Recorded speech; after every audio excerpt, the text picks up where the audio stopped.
All right, first full paint job here, all done. He's coming to pick it up tonight.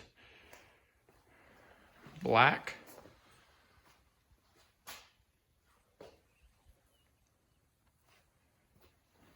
Just do a walk around.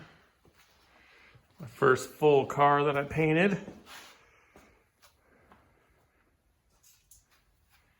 Had to do quite a bit of work to the front end.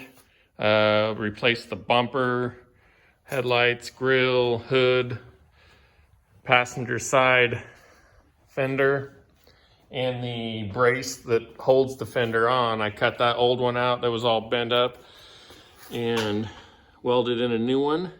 Replaced quite a few small parts inside of there on the front end that broke. But I am super pleased with how it came out. Buffing it was not fun with it being black. Next time I won't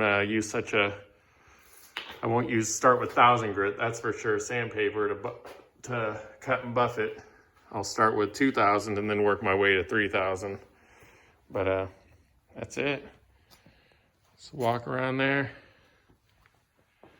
Cleaned up the rims, they were pretty gross. I didn't want to hand someone over a freshly painted truck and then have the rims all nasty, making my paint job look bad.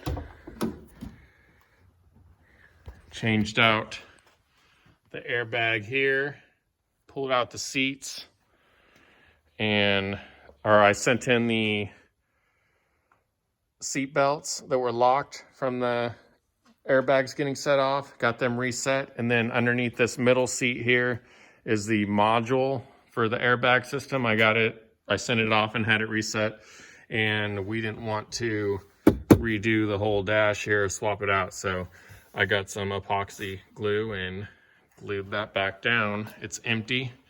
All the other airbags work, but that one's empty, so there won't be an airbag there anymore. But hopefully he's just as pleased with it as I am. He's still gonna get a new windshield here.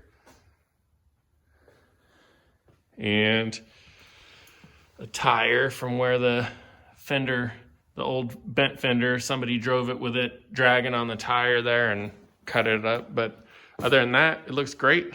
I'm super happy. The front end, I had to move the holes around or open them up with my plasma cutter where the bumper bolts onto to get the bumper to line up just right, and it came out perfect, so super pleased with it.